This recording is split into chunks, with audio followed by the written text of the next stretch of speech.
nikmatnya hidayah, nikmatnya berada dalam ketaatan kepada Allah Subhanahu wa taala.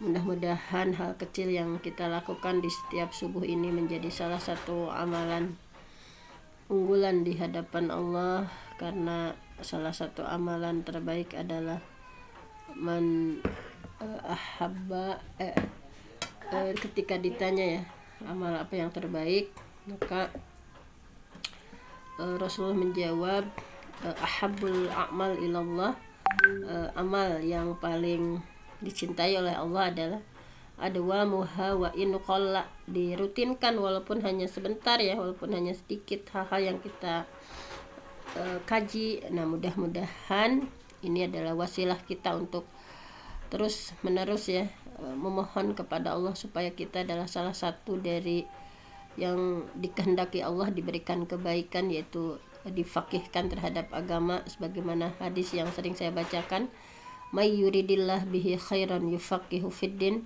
barang siapa yang dikehendaki Allah diberikan kebaikan, yufaqihu fiddin, pasti Allah akan pahimkan orang itu terhadap agama, Allah akan faqihkan ya. Mudah-mudahan kita berikhtiar mendalami ilmu agama dari berbagai sisinya dalam rangka tadi ya, supaya Allah, kita adalah memohon dipilih oleh Allah, dikehendaki diberikan kebaikan ya, dengan yufaqihu fiddin, difaqihkan terhadap agama.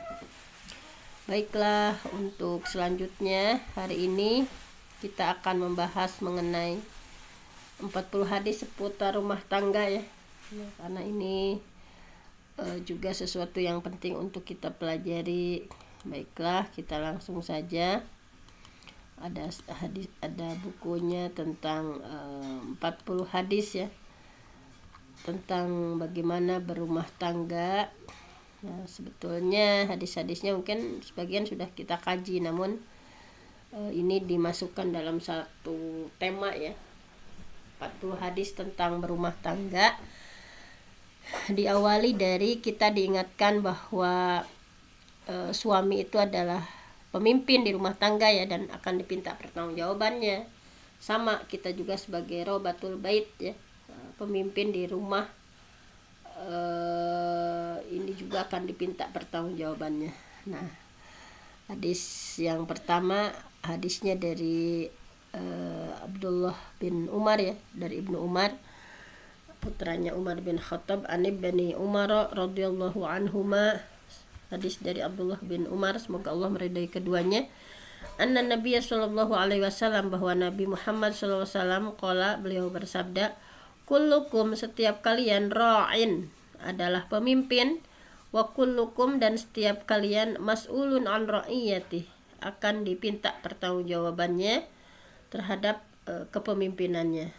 Fal amir, adapun seorang pemimpin, fal amir alladzi 'alan nas, seorang pemimpin yang mengurusi manusia, mengurusi rakyat, ra'in ya, bahwa pemimpin, alaihim, atas mereka, wa huwa mas'ulun anhum, dan akan dipinta pertanggungjawaban atas mereka.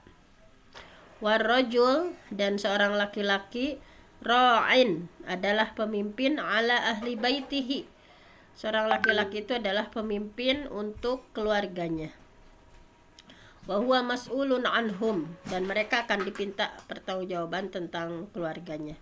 Wal mar'ah, nah ini dan istri ya, seorang wanita juga, ra'iyatun, bahwa seorang wanita adalah pemimpin, ala baiti ba'liha, pemimpin di mana, yaitu seorang wanita itu adalah pemimpin di atas rumah suaminya, maksudnya di dalam kekuasaan suaminya ya, bahwa dia akan memimpin waladihi ya, anaknya, wahia mas'ulatun anhum, dan akan dipinta pertanggungjawaban ya atas mereka.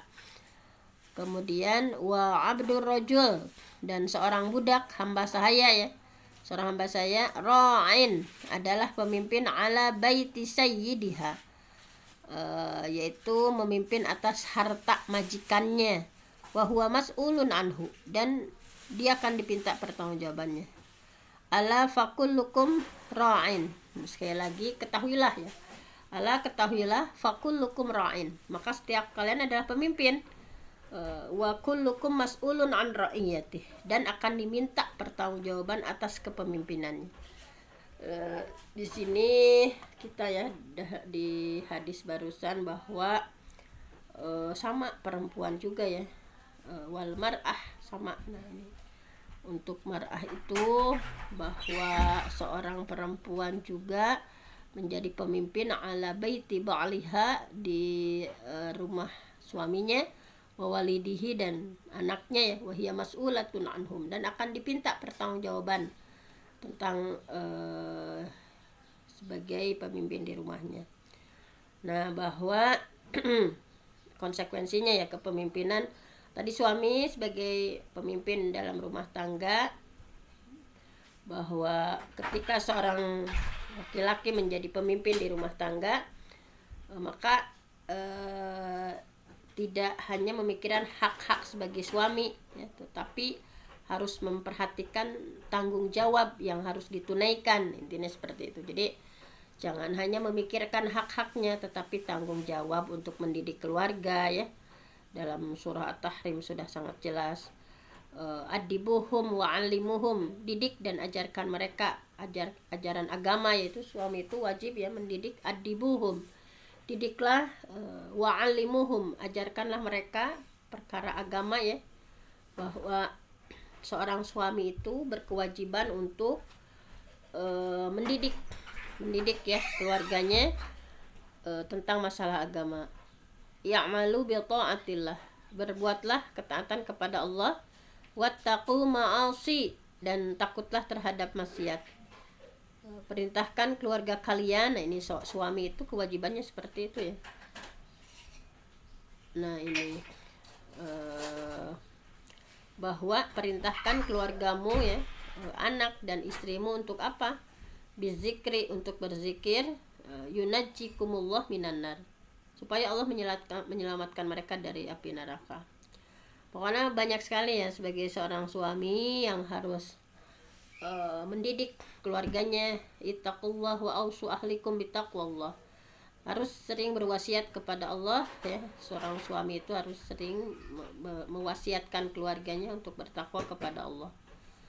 Nah tadi sudah dibacakan bahwa seorang suami ya, bahwa mereka itu ra'in, mana kullukum ra'in wa kullukum ra'in fa mas'ulun an ra'iyati fal amir. Nah ini seorang suami yang ini warajul ya, warajul ra'in ala ahli baitihi wa huwa mas'ulun anhum. Seorang suami di keluarga itu adalah pemimpin, akan dipinta pertanggungjawaban atas mereka. Pokoknya sebagai pemimpin memerintah anak untuk mendirikan sholat ya. Murus sabi bis shalah idza balagha sab'a sinin wa idza balagha asyri sinin fadribu. Jadi nyuruh anak sholat kalau 7 tahun ya, dimulainya 10 tahun gak mau sholat, fadribu, maka pukullah. Nah, jadi mendidik anak itu adalah tanggung jawab dari suami dan istri. Tadi kan ada ya perempuan juga, bahwa wal mar'ah ra'iyatun ala baiti ba'liha, bahwa mendidik anak itu adalah tanggung jawab suami dan istri. Bahwa diantara kesalahan suami ya, biasanya menyerahkan kalau pendidikan itu sama istri, ada yang seperti itu, dan menganggap bahwa suami itu tugasnya hanya cari nafkah saja gitu ya, sedangkan untuk urusan mendidik anak biasanya diberikan pada istri. Ini adalah sesuatu kekeliruan yang besar, bahwa kalaupun ada al-ummu madrasatul ula, bahwa ibu itu atau istri itu adalah madrasah pertama untuk anak-anak, maka yang harus diingat adalah madrasah itu punya kepala sekolahnya, dan siapa lagi kepala sekolahnya itu, yaitu bapaknya gitu ya. Jadi intinya di hadis ini kita diingatkan bahwa suami dan istri memiliki tanggung jawab untuk mendidik anak-anak. Nah seperti itu. Kemudian untuk hadis yang kedua, nah ini hadis yang kedua itu yaitu tentang bagaimana harus menikahi perempuan yang al-walud ya, yang banyak anak, yang wadud, yang romantis gitu ya. Ini ada dalilnya nih. Memilih istri itu harus yang romantis, al-wadud dan al-walud dan banyak anak. Nah, ini hadisnya dari Ma'qil bin Yasar. An Ma'qil bin Yasar, hadis dari Ma'qil bin Yasar radhiyallahu an, semoga Allah meridainya. Qala, dia berkata, Ja'a rajulun, telah datang rajulun, seorang laki-laki, ilan Nabi sallallahu alaihi wasallam, kepada Nabi Muhammad sallallahu alaihi wasallam. Faqala, dan laki-laki ini berkata, ini asabtu imra'ah. Nah, jadi ini asabtu, aku sudah mendapatkan perempuan zata hasbin, yang punya kedudukan ya, wa jamalin, dan cantik, wa innaha la talidu, tapi dia mandul gitu ya, nggak bisa melahirkan gitu. Jadi ngadu ke Rasulullah ya, ada seorang laki-laki, dia udah dapat perempuan zata hasbin, perempuannya punya kedudukan, wa jamalin, dan cantik, wa innaha la talidu, tapi dia mandul gitu ya, nggak bisa melahirkan. Afa atazawwajuha, apakah aku boleh menikahinya? Perempuan yang sudah mapan ya dan cantik tapi mandul, apakah aku boleh menikahinya? Qala, kemudian Rasul menjawab, la, tidak. Summa atahu tsaniyah, kemudian laki-laki itu datang untuk kedua kalinya, masih nanya ya, apakah aku boleh menikahi perempuan yang punya kedudukan cantik tetapi mandul misalnya. Kemudian Rasulullah fanahahu, Rasul tetap melarangnya. Summa atahu salisah, kemudian laki-laki itu pantang menyerah ya, dia datang untuk ketiga kalinya. Faqala, kemudian Rasulullah SAW bersabda, tazawwaju, nikahilah oleh kalian perempuan itu al-wadud, orang yang penyayang ya, yang romantis, yang penyayang, al-walud, yang subur.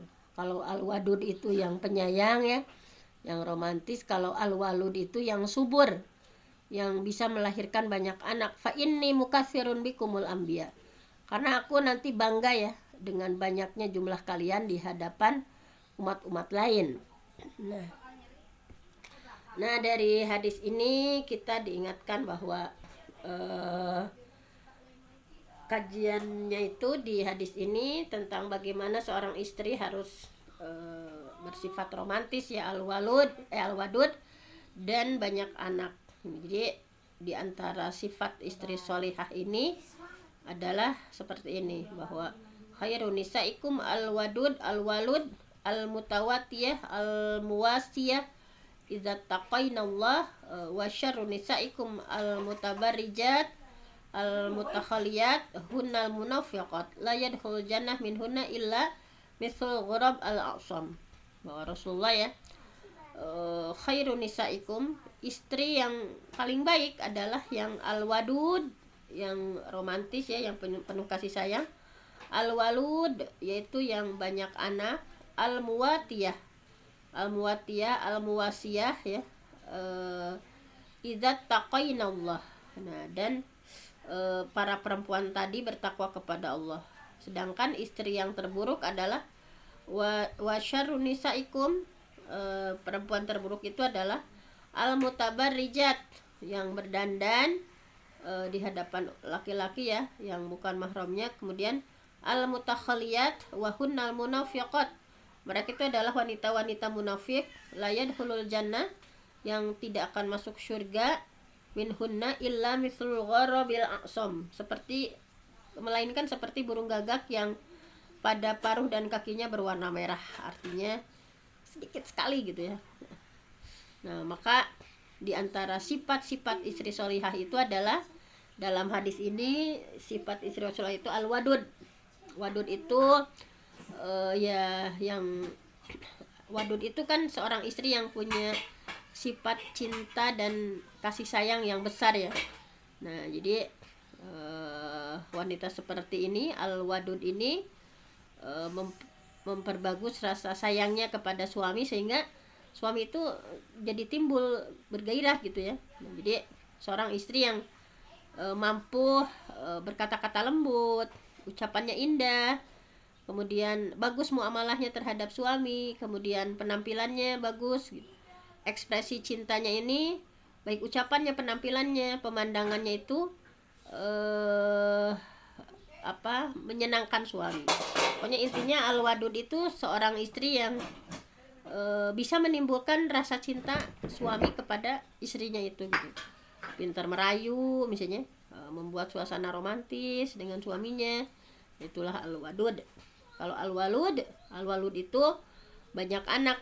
Ini juga sifat terpuji ya dalam diri seorang perempuan, dan termasuk wanita-wanita terbaik itu al-walud yang banyak anak.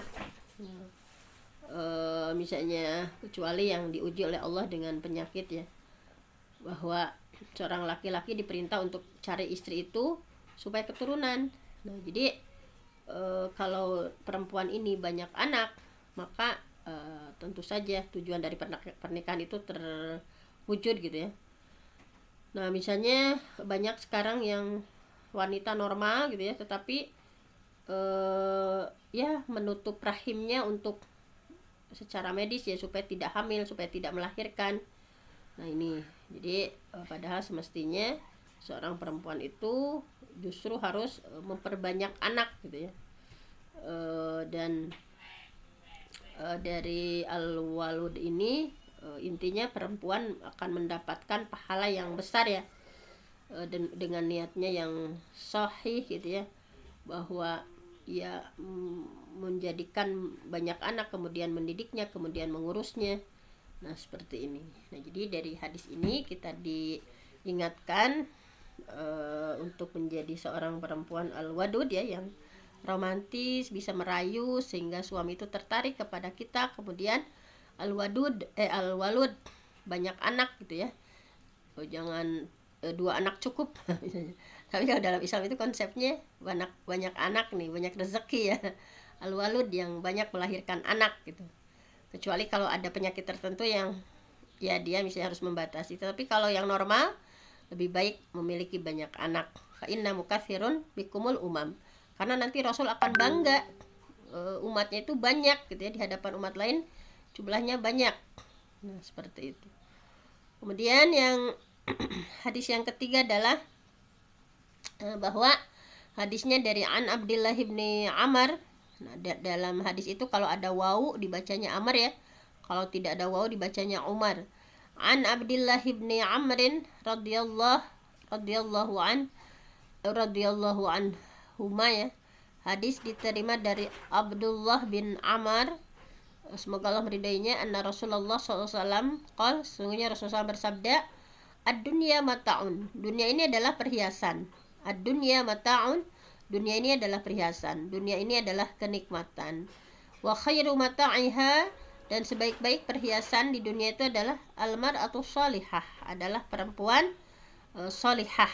Nah ini di hadis ini kita diingatkan ya, bahwa khairu mata'iha, yaitu sebaik-baik perhiasan dunia adalah perempuan shalihah. Bahwa dunia ini kenikmatan, sedangkan sebaik-baik kenikmatan adalah wanita shalihah ya. Intinya dalam hadis ini Rasulullah mengabarkan bahwa dunia dengan semua isinya adalah perhiasan, kenikmatan yang dinikmati sesaat kemudian nanti sirna gitu ya. Jadi Rasulullah mengingatkan bahwa ad-dunya mata', bahwa dunia itu adalah hanya sebuah kenikmatan yang dinikmati sesaat saja kemudian bisa sirna. Nah, sedangkan sebaik-baik kenikmatan dunia adalah perempuan sholihah. Perempuan sholihah itu diantaranya yang membahagiakan ya, ketika dipandang ya, sarotka ya, membahagiakanmu gitu. Kemudian ketika disuruh dia patuh dan mampu menjaga diri, menjaga harta suami ya ketika ditinggalkan. Nah, jadi dari faidah hadis ini intinya bahwa boleh menikmati kesenangan dunia yang Allah halalkan ya, yang dihalalkan oleh Allah untuk hamba-hambanya, tanpa sikap berlebihan dan tanpa sikap yang rakus gitu ya. Dan hadis ini anjuran punya istri solehah, karena dengan istri solehah itu akan membantu suami dalam rangka taat kepada Allah Subhanahu wa taala. Dan hadis ini sebaik-baik kenikmatan dunia adalah berupa ketaatan kepada Allah atau yang membantu untuk itu. Nah, jadi mudah-mudahan ya kita berupaya untuk menjadi khairu mata'id dunya almar'atus shalihah. Banyak sekali ya contoh-contohnya, ciri-cirinya perempuan sholihah itu intinya tadi ya, ketika dipandang suami menyenangkan, kemudian diperintah dia taat gitu ya. Nah, itu diantara ciri perempuan sholihah. Atau zaujaha ya, idza amartaha ketika menyuruh taat, dan ketika nazara ilaiha ketika dipandang sarot kak gitu, membuat senang suami gitu ketika memandang.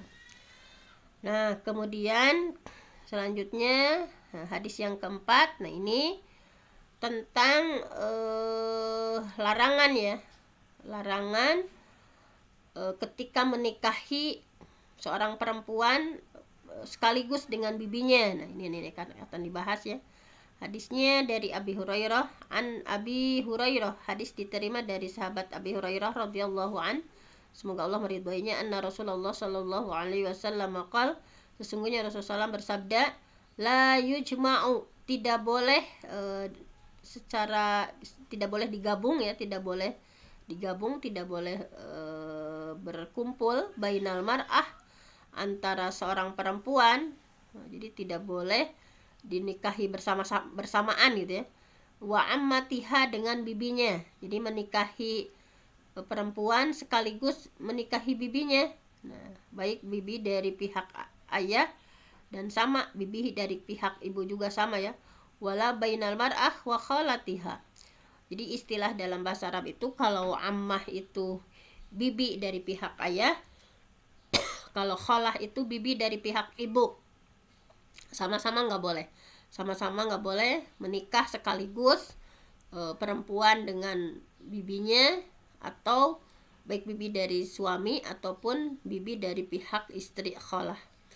Nah, jadi hadis yang keempat ini ya, pokoknya di sini nggak boleh, berarti bahwa ada ayatnya juga ya. Kita dari hadis ini mengingat salah satu ayat bahwa dalam hukum Islam seorang laki-laki dilarang menikahi seorang perempuan sekaligus, misalnya dia dengan bibinya atau dia dengan neneknya, jadi secara bersamaan. Nah, ini nggak boleh. Yaitu di surah An-Nisa ya, wa anta jama'u bainal ukhtaini illa ma qad salaf. Jadi diharamkan menikah ya, mengumpulkan atau dalam pernikahan dua perempuan bersaudara kecuali yang sudah terjadi di masa lampau. Kalau di masa lampau memang banyak terjadi. Jadi dalam fikih yang tidak boleh dinikahi itu bukan hanya dua saudara kandung ya. Jadi kan kalau saudara kandung mah adik kakak dinikahi dalam satu waktu, emang itu mah nggak boleh. Tetapi tidak boleh juga menikahi secara bersama-sama ya, seorang perempuan sekaligus dengan neneknya atau dengan bibinya tadi ya, bahwa dari wa antajma'u bainal ukhtain ini larangan menikahi seorang perempuan secara bersamaan dengan perempuan lain yang dari keduanya itu ada hubungan mahram. Pokoknya dari ayat itu ya, wa antajma'u bainal ukhtain itu intinya larangan menikahi seorang perempuan secara bersamaan ya dengan perempuan lainnya yang kedua-duanya ada hubungan mahram atau hubungan darah. Nah, jadi kita garis bawahi bahwa wa antajma'u bainal ukhtain itu mengumpulkan dua orang perempuan yang masih ada ikatan darah atau mahram. Nah, jadi intinya haram dinikahi secara bersama-sama ya, dua perempuan baik saudara kandung ataupun dalam hal ini perempuan yang masih ada hubungan mahramnya, gitu ya.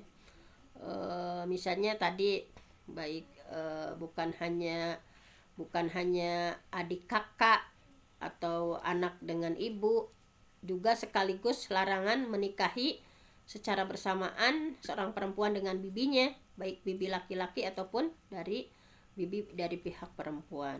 Pokoknya jangan diharamkan menikahi secara bersamaan seorang perempuan dengan bibinya ya, saudara kandung perempuan dari ayah ataupun ibunya.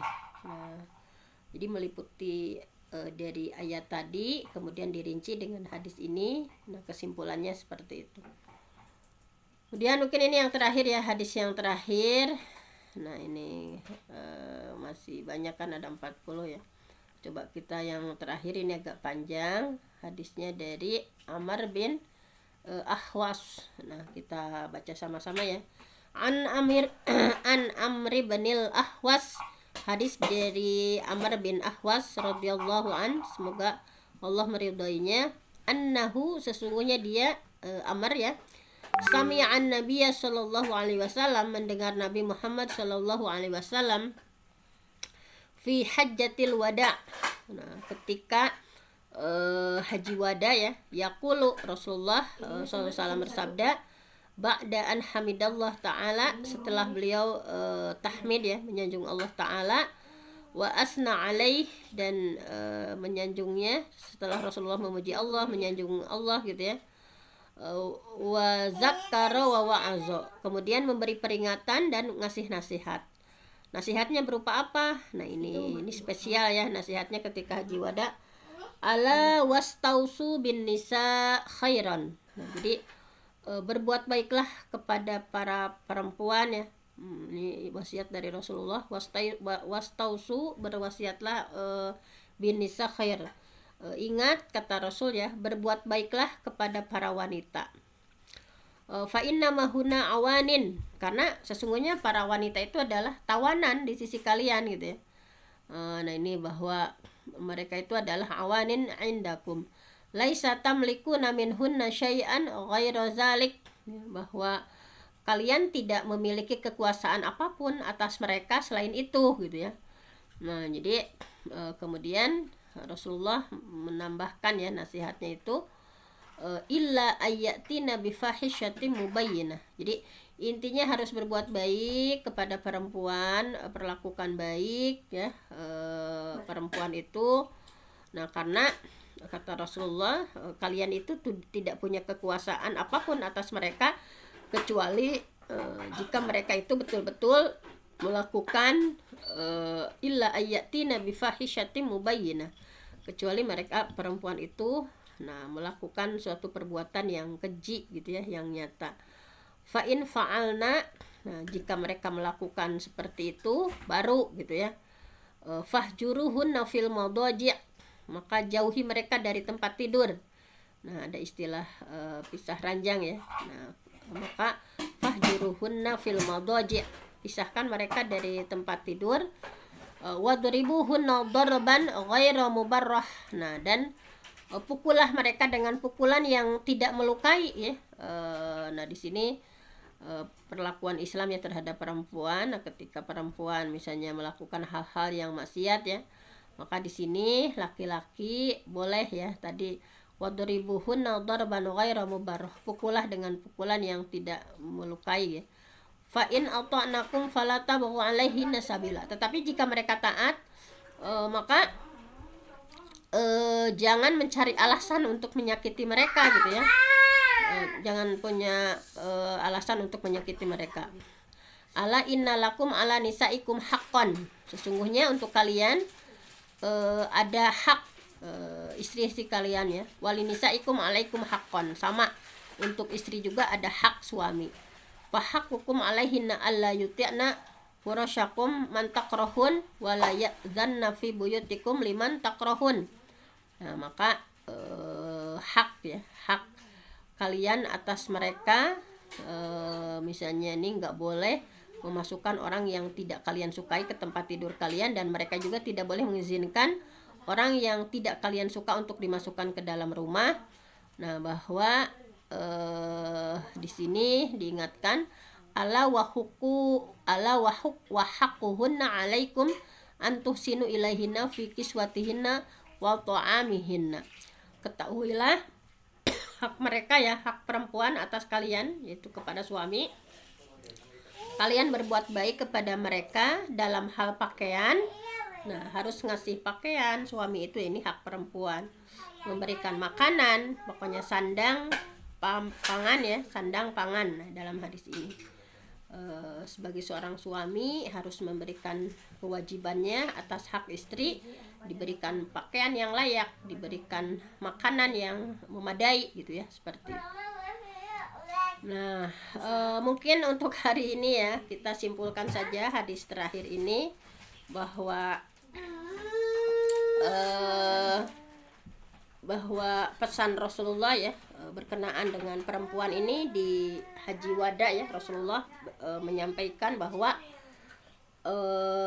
wala tansawul fadla bainakum, jangan kalian melupakan keutamaan di antara kalian. Bahwa pesan Rasul tentang perempuan itu ya tadi, istausu bin nisa khairan fa innal mar'a khuliqat min dhila'in ya, bahwa sampaikan pesan kebaikan kepada perempuan, karena memang perempuan itu kalau di hadis 6-nya nanti ya, bahwa perempuan itu diciptakan dari tulang rusuk yang bengkok ya, bahwa istausu bin nisa, sampaikan pesan untuk perempuan ya, khair kebaikan, fa innal mar'ah, karena sesungguhnya perempuan itu khuliqat diciptakan ya min dila'in, dari tulang rusuk yang bengkok. Dan sesungguhnya bagian yang paling bengkok pada tulang rusuk adalah bagian atasnya, dimana jika kamu meluruskannya maka kamu akan mematahkannya, dan jika tetap dibiarkan maka akan bengkok selamanya. Sampaikan pesan kebaikan untuk kaum perempuan. Jadi Rasulullah ya memang mendidik perempuan itu harus hati-hati ya. Fa in dhahabat tuqimuhu, ketika dinasehatin gitu ya, dikerasan, maka perempuan ini akan patah ya, berarti kamu mematahkannya. Tetapi kalau dibiarin ya perempuan itu ya, wa in taraktahu, kalau dibiarkan lam yazal a'waj, akan bengkok selamanya. Fastausu bin nisa khair, Rasulullah berkali-kali ya sampaikan pesan kebaikan untuk perempuan, bahwa perempuan itu diciptakan dari tulang rusuk yang bengkok. Rasulullah sudah mengingatkan, kalian para suami tidak akan bisa meluruskannya. Sesungguhnya pelurusan tulang itu berarti mematahkannya. Nah, ketika dibiarkan juga akan bengkok selamanya. Nah, itu betul-betul harus hati-hati gitu ya. Harus hati-hati dalam mendidik perempuan gitu. Nah, jadi jangan terlalu keras ya, dan jangan juga dibiarkan begitu saja. Nah, bahwa harus hati-hati memberikan pesan kepada perempuan itu. Pokoknya tadi seperti ini langkah-langkahnya ya. Kecuali mereka melakukan zina atau perselingkuhan, nah tadi dipisahkan tempat tidur, kemudian dipukulnya juga dengan pukulan yang ghair mubarrah, yang tidak membekas, yang tidak menyakiti ya. Nah, jadi dan apalagi kalau perempuan sudah taat, jangan cari-cari misalnya berbuat kasar sehingga menyulitkan seorang perempuan. Jadi ada hak untuk perempuan apa saja atas suami. Di sini dijabarkan di hadisnya ya, ada hak suami yang harus dilakukan oleh seorang istri. Nah, jadi intinya mudah-mudahan ya kita semua menjadi berikhtiar ya untuk menjadi istri terbaik ataupun suami terbaik ya, bahwa akmalul mu'minina imanan ahsanuhum khuluqa wa khiyarukum linisaihim, bahwa sebaik-baik kalian adalah yang paling baik di antara kalian memperlakukan istrinya ya, yang paling baik terhadap istrinya. Wa khiyarukum linisaihim, jadi sebaik-baik kalian adalah yang paling baik di antara kalian bagaimana memperlakukan istri-istrinya dengan baik. Nah, mungkin hanya itu saja ya untuk pembahasan kali ini. Ada 40 hadis tentang bab rumah tangga gitu ya. Nah, di sini dari yang pertama tadi ya kita simpulkan. Nah, ini bahwa kita sebagai seorang perempuan akan dipinta pertanggungjawaban ya atas apa yang terjadi di rumah kita terhadap suami dan anak-anak kita. Dan seorang suami pun sama sebagai pemimpin keluarga ya, bagaimana tadi harus mendidik suami, istri dan anak-anak. Nah, kemudian dari hadis kedua kita belajar harus menjadi perempuan yang penuh perhatian terhadap suami ya, harus romantis, harus banyak anak ya. Al-walud, perempuan terbaik dalam Islam itu yang banyak anak, dan al-wadud yaitu yang bersikap romantis, perhatian terhadap suami. Kemudian di hadis ketiga bahwa sebaik-baik perhiasan dunia adalah perempuan solihah. Di antara ciri perempuan solihah itu ketika suami memandang dia senang, ketika diperintah dia taat. Nah, di antaranya seperti itu. Kemudian di hadis keempat, larangan ya untuk menikahi seorang perempuan sekaligus dengan tadi yang masih sedarah semahram gitu ya. Tidak boleh menikahi langsung seorang perempuan dengan bibinya, baik bibi dari laki-laki atau perempuan, seorang perempuan dengan ibunya sekaligus, seorang perempuan dengan neneknya. Nah, itu tentu saja nggak boleh karena itu adalah masih mahram. Dan yang terakhir kita diingatkan di sini ya, bahwa perempuan itu istausu ya, harus memperlakukan baik terhadap perempuan. Dan ada ketika perempuan melakukan kesalahan ada tahap-tahapnya di sini ya, pisah ranjang, kemudian kalau perlu dipukul dengan pukulan yang tidak melukai. Tetapi ketika sudah taat maka berilah hak-haknya ya. Di sini ada hak suami terhadap istri, hak istri terhadap suami, bagaimana kewajiban-kewajiban yang harus dilakukan. Nah, mungkin hanya itu saja seputar 40 hadis seputar rumah tangga, walaupun baru 5 hadis yang kita baca ya. Mudah-mudahan ada sesuatu yang bisa merubah diri kita ya untuk menjadi lebih baik lagi, menjadi seorang istri yang lebih baik lagi dalam tuntunan hadis-hadis Rasulullah SAW. Hanya itu saja, saya mohon ampun sama Allah, yang benar datangnya dari Allah, yang salah dari saya sendiri. Aku qauli hadza wa astaghfirullah li wa lakum. Wassalamualaikum warahmatullahi wabarakatuh. Waalaikumsalam warahmatullahi wabarakatuh. Terima kasih kepada Al-Mukarramah Bunda Dr. Hajah Fenty yang sudah menyampaikan materi tentang hadis-hadis Nabi. Mudah-mudahan Allah jadikan apa yang disampaikan itu menjadi ilmu buat kita semua dan mudah-mudahan kita bisa mengamalkannya. Jazakillah khairan katsira. Mudah-mudahan Allah berikan pahala yang berlipat ganda kepada Bunda Dr. Hajah Fenty serta mudah-mudahan senantiasa mendapat ridho Allah Subhanahu wa taala. Amin ya Allah ya rabbal alamin. Baiklah, mengingat waktu sudah siang, kita akhiri kajian ini dengan sama-sama membaca